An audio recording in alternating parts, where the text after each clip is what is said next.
Today, I am going to talk about how to use the power of the pivot to navigate life's changes by implementing a chill strategy. C.H.I.L.L. Chill.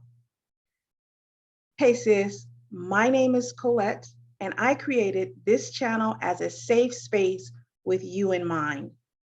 I help Black women to embrace new seasons of their lives by pursuing resilience, practicing self leadership, and pivoting towards entrepreneurship. If anything that I've said resonates with you, welcome to the community. We'd love to have you.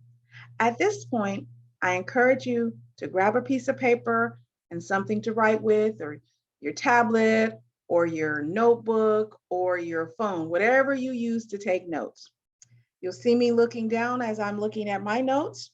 So let's get comfortable and let's talk.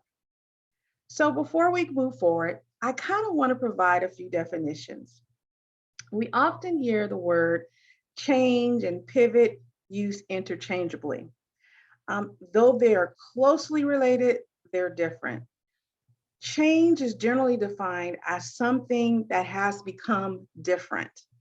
And usually change occurs in response to an event, a situation, or a circumstance. And there are other times when changes occur. But when we think of change, we usually think of it as something that happens to us. Whereas with pivot, and I'm going to be using it as a verb, it's an action word, which means it's something that we do in response to the change. So I want to provide a few synonymous words that are synonymous with pivot, such as turn. You've heard the phrase turn on a dime, or shift, or even move, or veer. You hear veer to the right or veer to the left, or change of course. You hear people say, I had to change up. Another word that is synonymous with the word pivot is to focus, as in to bring something into focus.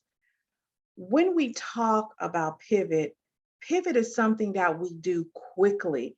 And it's usually, again, in response to some type of change that has occurred. For example, with the recent pandemic, it changed the way we work, the way we live, the way we do things. So many of us in business, in our personal lives, we had to what? Pivot, whether it was to be responsible for your children's education from home while you were working from home, whether it was having your groceries delivered to your home, whether it was changing and putting on face coverings in public.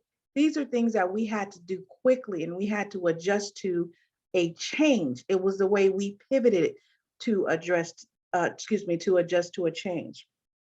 So again, pivot is a response that we have, an adjustment or modification that we make in response to a change.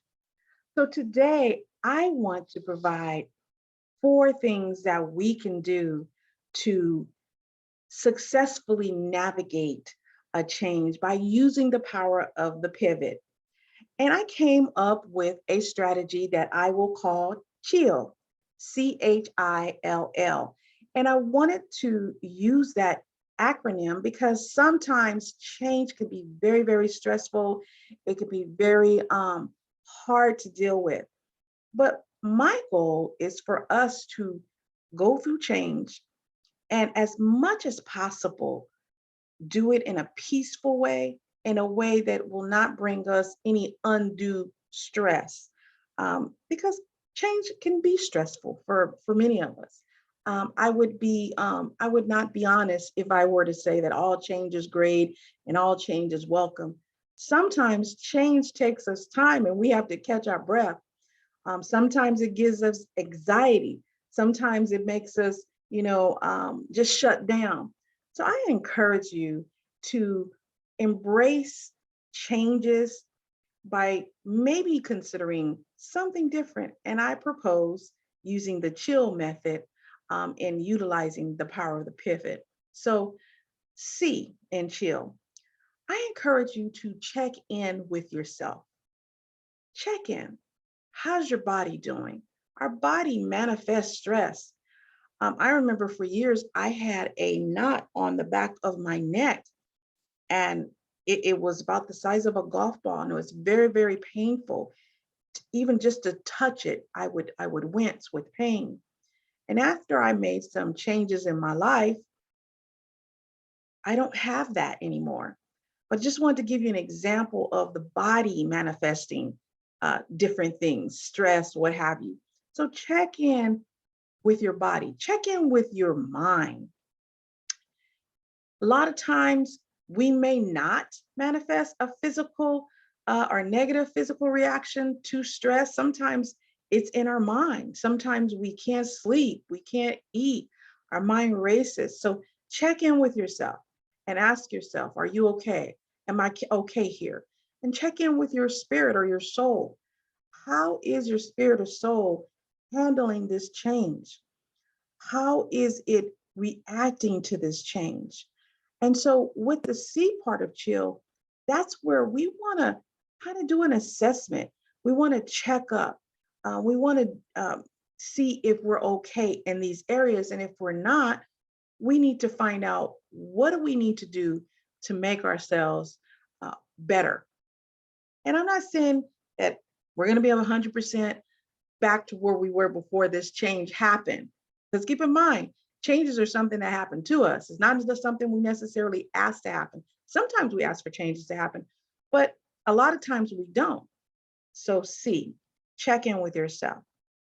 H, hold on before making any difficult or complex decisions. And that doesn't mean stop making all decisions, because again, as I mentioned earlier, pivoting is to move fast. You're adjusting to something very quickly. But we do want to be mindful of what it is we're going to be adjusting. So you want to ask yourself, how am I going to deal with this change? How am I going to pivot? What am I going to do to make it so that I can successfully navigate this change? And how am I going to reflect this in my attitude? How am I going to show up to the world, or to myself, most importantly, as I'm going through this change? Am I going to show up happy? And when I say happy, it doesn't necessarily mean that you're happy about this change. It means that you are deciding in your mind, in your heart, that you are not going to allow this change to bring you down, to decompress you, to make you feel sad. And I'm not saying that you won't go through stages of feeling sad. We all do, but we get to choose. We get to decide how long we stay in the stage of feeling sad, because we go through phases of loss. When something changes, it's not the way it used to be. Now it's something different. So the H in chill is to determine, one, how are we going to show up for this change? How am I going to show up for myself and for those who are dependent on me, but mostly for myself, so that I can get through this change, and to hold up or even hang back a little bit before we make any rash decisions. And so this brings us to the I in chill. We've gone over the C, we've gone over the H. Now we're going to go over the I.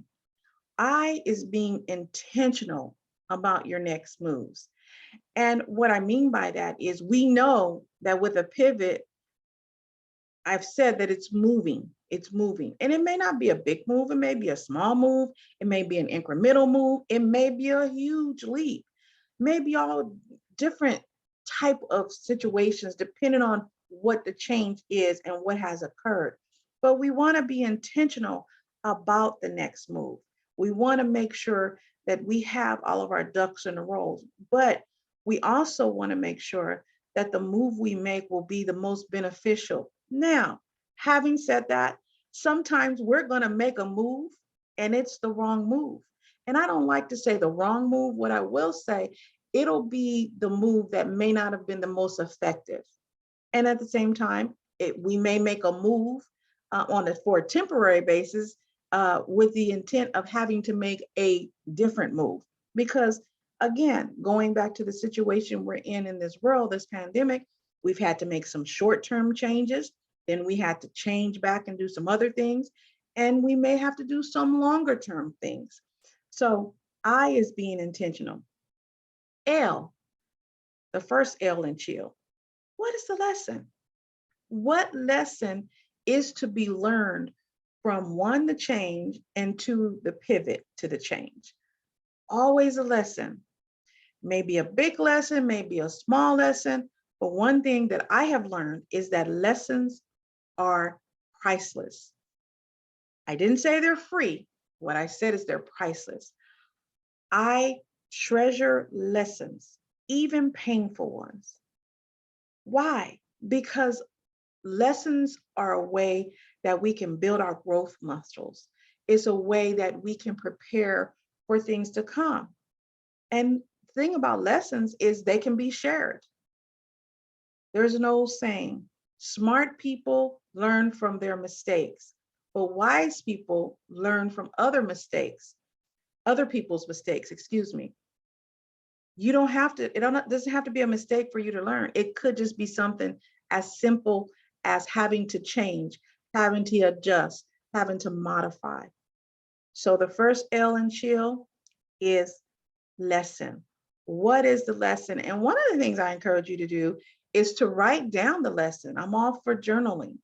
Write it down. Write down what you learned.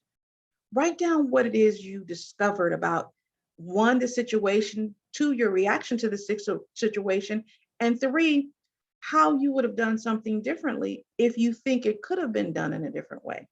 Okay. And so L, the final L in CH.I.L.L, look forward. There's absolutely nothing you can do about what has happened in the past. We can learn from it, yes. But when we are pivoting and we're on the move, we need to look forward. Looking back is a distraction in some cases. Now, I'm not saying that there are not situations where we should not look back. I'm not saying that. And I'm not saying that you cannot learn from looking back, because I just mentioned with the prior L is to write down things that you could have done differently. I don't mean that. What I mean is focusing on what happened in the past. And that's an area that I myself deal with. I have to focus on ahead. And I'm sure you've all heard this old saying that you can't move forward or drive forward if you're looking in the rearview mirror. Why? Because you're not focusing on ahead.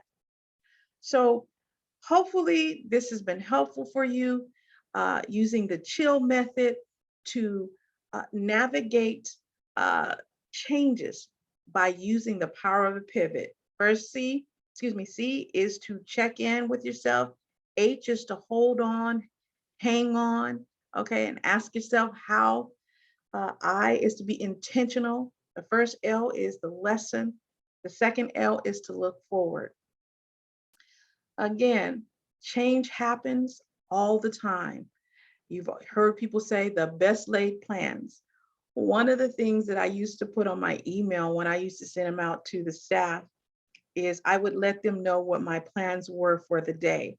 And then at the bottom of it, I would say, if you want to make God laugh, make plans. So the whole purpose of this video is to encourage you to think about changes in a different way. Try to think of ways that we can get through the changes as we pivot in response to the change and somehow learn something out of it. Every change doesn't have to be sad or negative or hard. And you know, a lot of changes are hard, but we can, with our attitudes and the way we look at things, our perspective on things, we can make things a little easier for ourselves and those around us. If you enjoyed this video, I would really appreciate it if you give it a thumbs up. Also, if you like this content, consider subscribing to the channel. If there's anything else, any other steps or ideas you have about how you navigate change, Put them in the comments. I'd love to hear about it. If you have any suggestions about any future video topics you would like for me to cover, put those in the topics as well. I try to drop videos on Tuesdays and Thursdays, and I'm very excited about seeing how we grow in this community together.